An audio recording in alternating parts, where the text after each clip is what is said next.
안녕하세요. 여러분의 섭식장애 고민을 함께하는 유나쌤입니다. 오늘은 섭식장애 유형 2탄인데요.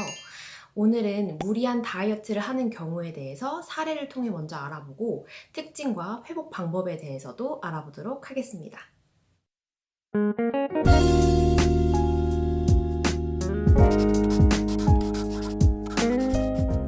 사례를 하나 들어주는 것이 여러분들이 좀 더 이해하기가 편할 것 같아서 오늘도 사례를 하나 가져와 봤어요. 여러분 혹은 여러분의 친구, 가족분들이 혹시 여기에 해당하지는 않는지 잘 들어보시면 좋을 것 같아요. 안녕하세요, 유나쌤. 다이어트로 지쳐가고 있는 여고생입니다. 저는 고등학교 1학년 때 처음 다이어트를 시작했어요. 그때는 51kg였고 제 키가 160cm라서 사실 뚱뚱한 편도 아니었던 것 같은데 주변에서 장난처럼 살 좀 빼라, 돼지 라고 하는 말에 다이어트를 시작하게 되었어요. 운동하기는 힘들고 살은 빼고 싶어서 하루 종일 샐러드와 사과만 먹은 적도 있어요. 그러고 나니 살은 잘 빠져서 45kg, 43kg, 결국 지금은 1년 반 정도가 지나 39kg가 되고 말았어요.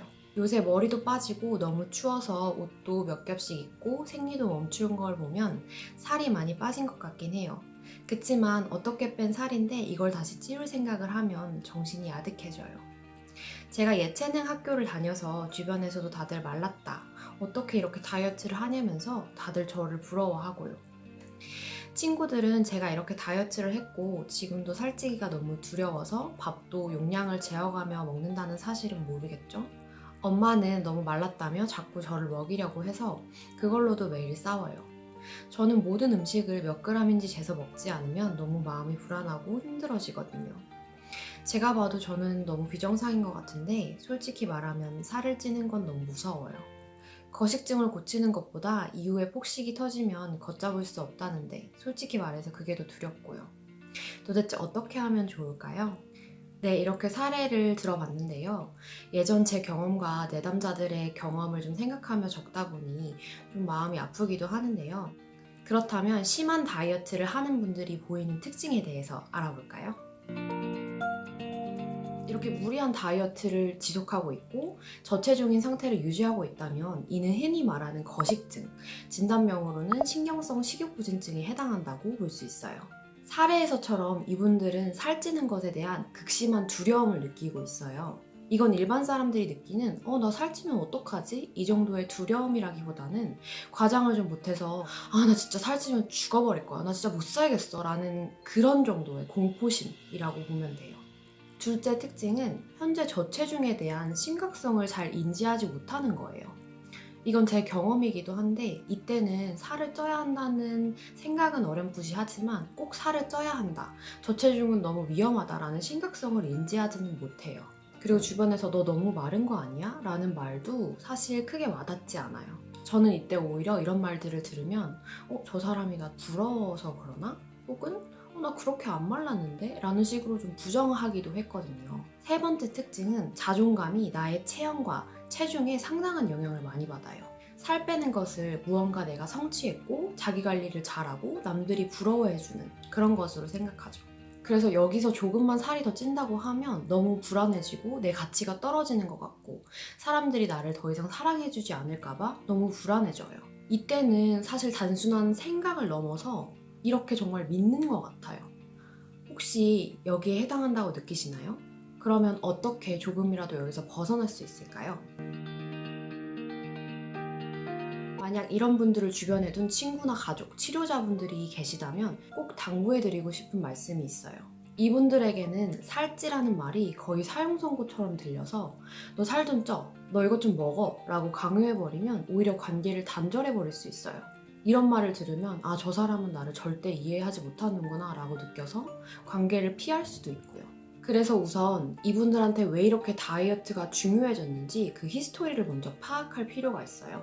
공부로 가치를 인정받았던 학생들이 자신의 성적이 조금 떨어졌을 때 극단적인 선택을 한 경우를 뉴스에서 혹시 본 적이 있으신가요? 이분들도 마찬가지로 다이어트와 체중이 자신의 모든 것이라고 생각해요. 그래서 물론 걱정되는 마음을 표현을 할 수는 있지만 너 살 좀 쪄 라고 강요하는 것은 어찌 보면 그들에게는 하늘이 무너지는 그런 경험일 수도 있는 거죠. 그러니 정말 걱정되는 마음과 궁금한 마음을 담아서 나는 너가 정말 걱정돼서 그런다. 왜 너는 다이어트 이렇게 좀 시작을 했고 혹시 어떤 계기가 있냐? 라고 물어봐주면 좋을 것 같고 나는 네가 체중이 여기서 더 나가도 너를 정말 사랑할 거다. 그리고 혹시 내가 도울 게 있으면 꼭 얘기를 해달라 라고 얘기를 해주면 가장 좋을 것 같아요. 그럼 둘째, 여러분이 무리한 다이어트로 거식증을 겪고 있다면 제가 하고 싶은 말은 이거예요. 저도 상담을 하면서 처음에는 살을 쪄야 한다, 이렇게는 지속하기가 어렵다 라고 설명을 드리면 상담을 바로 그만두시는 경우도 있고 너무 겁내하시는 분들이 굉장히 많더라고요. 그래서 오히려 저는 살을 쪄야 한다라고 얘기하기보다는 여러분들이 현재 겪고 있는 빈혈이라든지 생리불순, 탈모, 강박적 성향, 예민함, 집중력 저하, 수면 불안정 같은 것들이 무리한 다이어트로 인한 저체중 때문이라고 좀 설명을 하고 있어요. 많은 분들이 이런 것들이 저체중으로 인한 것인지 인지하지 못하는 분들이 꽤 많더라고요. 살이 빠졌을 때 분명히 얻는 것도 있지만 잃는 것들이 자세히 살펴보면 더 많아요.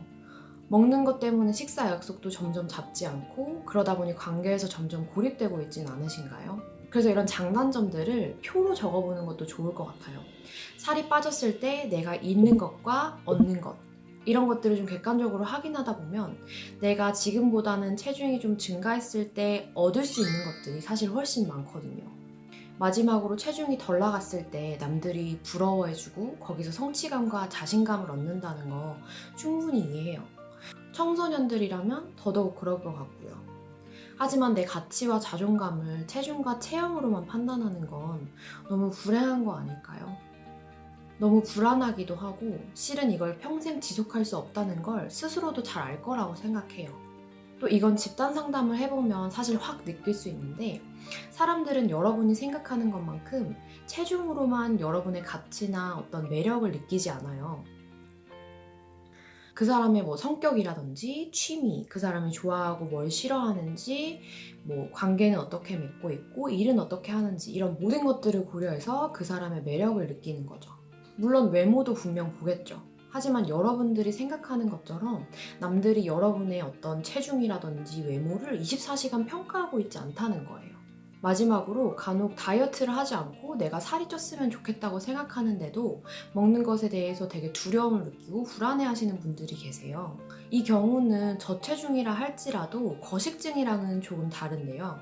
이 경우에는 심리적인 영향이 보다 크기 때문에 내가 왜 음식을 거부하고 있는지, 무엇이 두렵고 어려운지, 또 어떤 계기를 통해서 음식을 좀 거부하게 되었는지 보다 다른 측면에서 살펴볼 필요가 있어요. 저체중이라고 해서 모두가 다 거식증인 건 아니니까요.